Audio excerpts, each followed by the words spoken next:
अथ प्रथमोऽध्यायः। ॐ नमश्चण्डिकायै।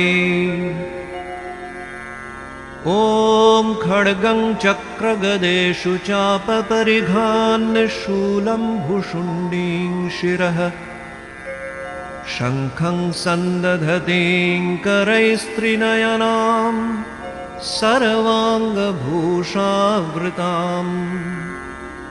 नीलाश्मद्युतिमास्य पाददशकां सेवे महाकालिकाम् यामस्तौच्छियते हरौ कमलजो हन्तुं मधुं कैटभम् यामस्तौच्छियते हरौ कमलजो हन्तुं मधुं कैटभम्।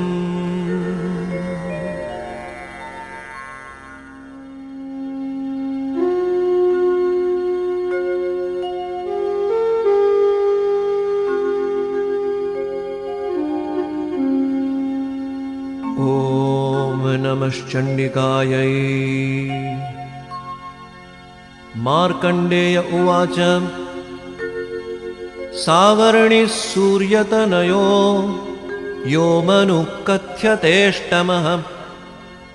निशामय तदुत्पत्तिं विस्तराद् गदतो मम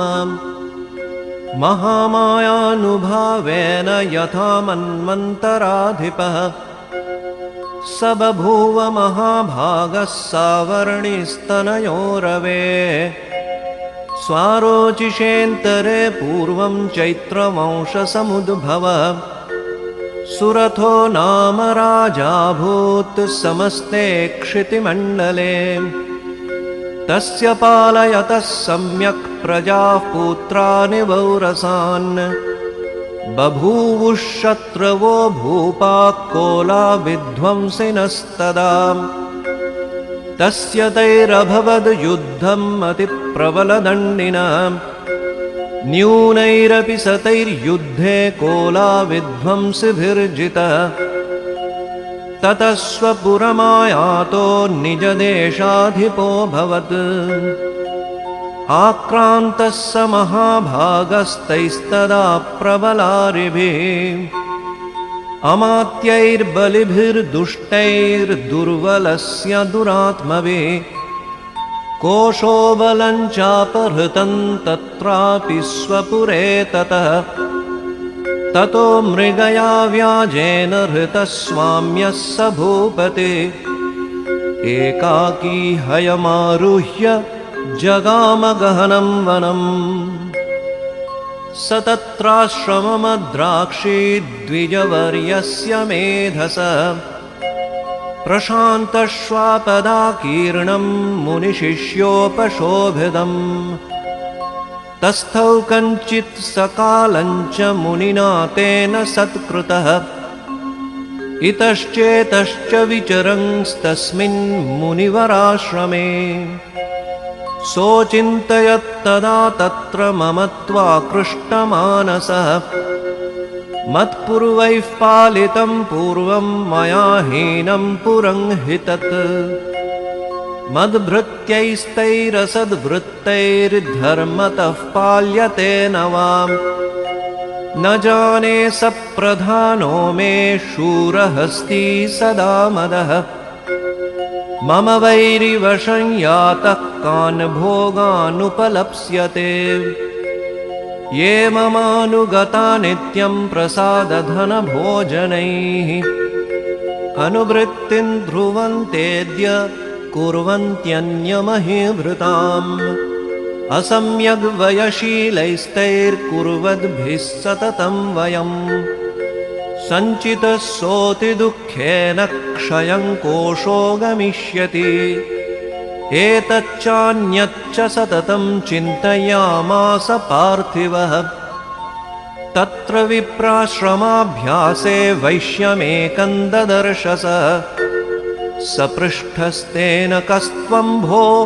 हेतुश्चागमनेऽत्र कः सशोक इव कस्मात् त्वं दुर्मना इव लक्ष्यसे इत्याकर्ण्यवचस्तस्य भूपतेः प्रणयोदितम् प्रत्युवाच सतं वैश्यः प्रश्रयावनतो नृपम्। वैश्य उवाच समाधिर्नाम वैश्योऽहम् उत्पन्नो धनिनां कुले पुत्रदारैर्निरस्तश्च धनलोभादसाधुभिः विहीनश्च धनैर्दारैः पुत्रैरादाय मे धनम् वनमभ्यागतो दुःखी निरस्तश्चाप्तबन्धुभिः सोऽहं न वेद्मि पुत्राणां कुशलाकुशलात्मिकाम् प्रवृत्तिं स्वजनानां च दाराणां चात्र संस्थितः किन्नु तेषां गृहे क्षेमम् अक्षेमं किन्नु साम्प्रतम् कथन्ते किन्नु सद्वृत्ता दुर्वृत्ता किन्नु मे सुताः। राजोवाच यैर्निरस्तो भवान् लुब्धैः पुत्रदारादिभिर्धनैः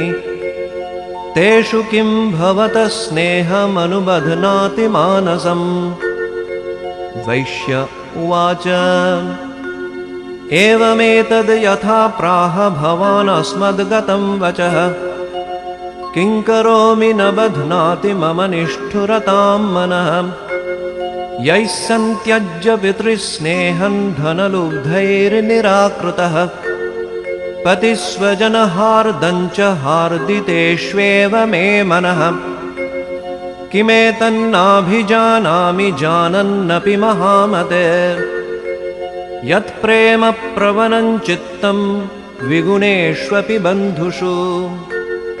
तेषां कृते मे निःश्वासा दौर्मनस्यञ्च जायते करोमि किं यन्न मनस्तेष्वप्रीतिषु निष्ठुरम्। मार्कण्डेय उवाच ततस्तौ सहितौ विप्र तं मुनिं समुपस्थितौ समाधिर्नाम वैश्योऽसौ स च पार्थिवसत्तमः कृत्वा तु तौ यथा न्यायं यथार्हन्तेन संविदम् उपविष्टौ कथा काश्चिच्चक्रतुर्वैश्यपार्थिवौ। राजोवाच भगवंस्त्वामहं प्रष्टुम् इच्छाम्येकं वदस्व तत् दुःखाय यन्मे मनसः स्वचित्ताय ततां विनाम् मम त्वं मम राज्यस्य राज्याङ्गेष्वखिलेष्वपि जानतोऽपि यथाज्ञस्य किमेतन्मुनिसत्तमम् अयं च निकृतः पुत्रैर्दारैर्भृत्यैस्तथोज्झितः स्वजनेन च सन्त्यक्तस्तेषु हार्दी तथाप्यते एवमेष तथाहञ्च द्वावप्यत्यन्तदुःखितौ दृष्टदोषेऽपि विषये मम त्वाकृष्टमानसौ तत्केनैतन्महाभाग यन्मोहो ज्ञानिनोरपि ममास्य च भवत्तेषा विवेकान्धस्य मूढताम्। ऋषिरुवाच ज्ञानमस्ति समस्तस्य जन्तोर्विषयगोचरे विषयश्च महाभाग याति चैवं पृथक् पृथक् दिवान्धा प्राणिनः केचिद् रात्रावन्धास्तथा परे केचिद्दिवा तथा रात्रौ प्राणिनस्तुल्यदृष्टयः ज्ञानिनो मनुजा सत्यं किन्तु तेन हि केवलं यतो हि ज्ञानिनः सर्वे पशुपक्षिमृगादयः ज्ञानं च तन्मनुष्याणां यत्तेषां मृगपक्षिणां मनुष्याणां च यत्तेषां तुल्यमन्यत् तथोभयोः ज्ञानेऽपि सति पश्यैतान् पतगाञ्छावचञ्चुषु कणमोक्षादृतान् मोहाद् पीड्यमानानपि क्षुधा मानुषा मनुजव्याघ्र साभिलाषा सुतान् प्रति लोभात् प्रत्युपकाराय नन्वेते किन्न पश्यसि तथापि ममतावर्ते मोहगर्ते निपातिताः महामाया प्रभावेण संसारस्थितिकारिणः तन्नात्र विस्मयकार्यो योगनिद्रा जगत्पते महामाया हरेश्चैतत् तया सम्मोह्यते जगत् ज्ञानिनामपि चेतांसि देवी भगवती हि सा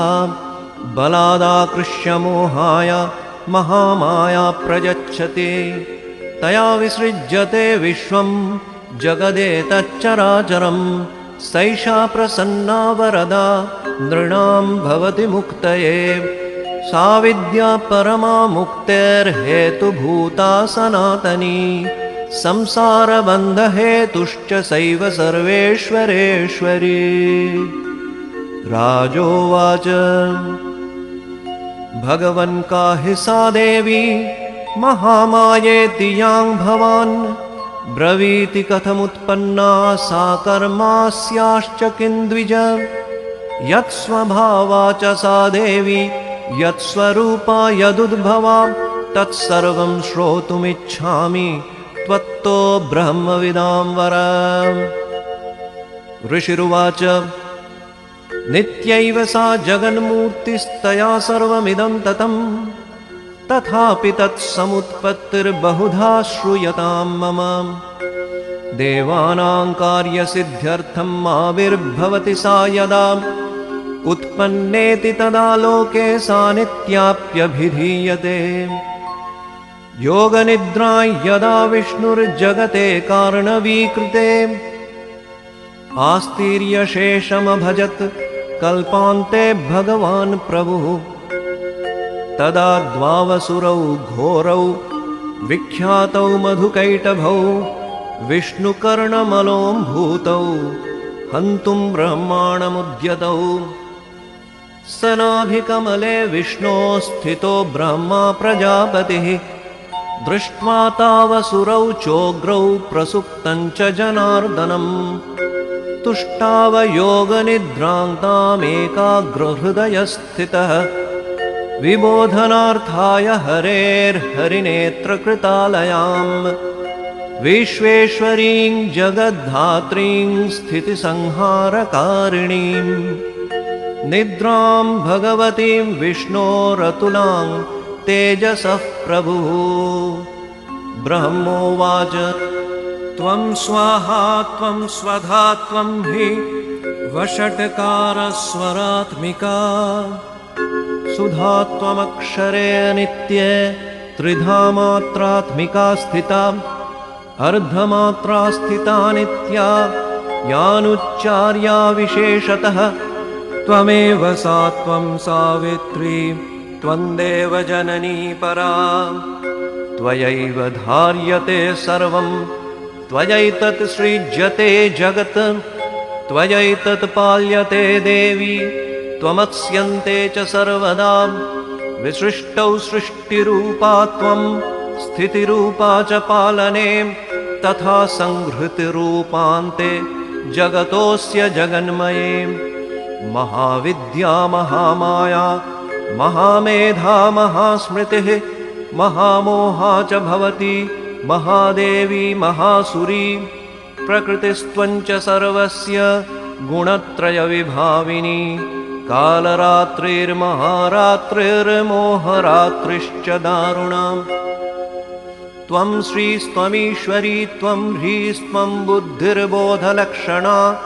लज्जा पुष्टिस्तथा तुष्टिस्त्वं शान्तिक्षान्तिरेव च खड्गिनी शूलिनी घोरा गदिनी चक्रिणी तथा शङ्खिनी चापिनी वाणभुषण्डी परिघायुधा सौम्या सौम्यतरा शेष सौम्येभ्यस्त्वतिसुन्दरी परापराणां परमा परमेश्वरी यच्च किञ्चित् क्वचिद्वस्तु सदसद्वाखिलात्मिके तस्य सर्वस्य या शक्तिः सा त्वं किं स्तूयसे तदा यया त्वया जगत् स्रष्टा जगत्पाताति यो जगत् सोऽपि निद्रावशङ्गनीतः कस्त्वां स्तोतुमिहेश्वरः विष्णुः शरीरग्रहणम् अहमीशान एव च कारितास्ते यतोतस्त्वां कस्तोतुं शक्तिमान् भवेत् सा त्वमित्थं प्रभावैश्वैरुदारैर्देवि संस्तुता मोहयैतौ दुराधर्षौ वसुरौ मधुकैटभौ प्रबोधं च जगत्स्वामी नीयतामच्युतो लघु बोधश्च क्रियतामस्य हन्तुमेतौ महासुरौ। ऋषिरुवाच एवं स्तुता तदा देवी तामसी तत्र वेधसाम् विष्णोः प्रबोधनार्थाय निहन्तुं मधुकैटभौ नेत्रास्य नासिका बाहुर्हृदयेभ्यस्तथोरसः निर्गम्य दर्शने तस्थौ ब्रह्मणो व्यक्तजन्मनः उत्तस्थौ च जगन्नाथस्तया मुक्तो जनार्दनः एकार्णवे हि शयनात् ततः सददृशे च तौ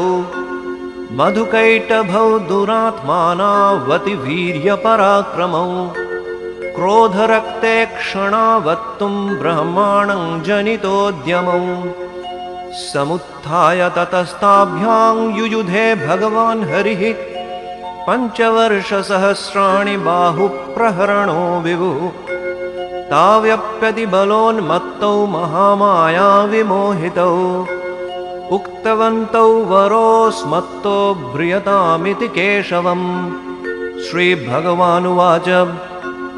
भवेतामद्य मे तुष्टौ मम वध्यावुभावपि किमन्येन वरेणात्र एतावद्धिवृतं मम। ऋषिरुवाच वञ्चिताभ्यामिति तदा सर्वमापोमयं जगत् विलोक्यताभ्यां गदितो भगवान् कमलेक्षण प्रीतौ स्वस्तव युद्धेन श्लाघ्यस्त्वं मृत्युरावयोः आवां जहिन यत्रोर्वी सलिलेन परिप्लुता। ऋषिरुवाच तथेत्युक्त्वा भगवता शङ्खचक्रगदाभृता कृत्वा चक्रेण वैच्छिन्ने जघने शिरसि तयोः एवमेषा समुत्पन्ना ब्रह्मणा संस्तुता स्वयं प्रभावमस्या देव्यास्तु भूयः शृणु वदामि ते प्रभावमस्या देव्यास्तु भूयः शृणु वदामि ते। इति श्रीमार्कण्डेयपुराणे सावर्णिके मन्वन्तरे देवी माहात्म्ये मधुकैटभ वधो नाम प्रथमोऽध्यायः।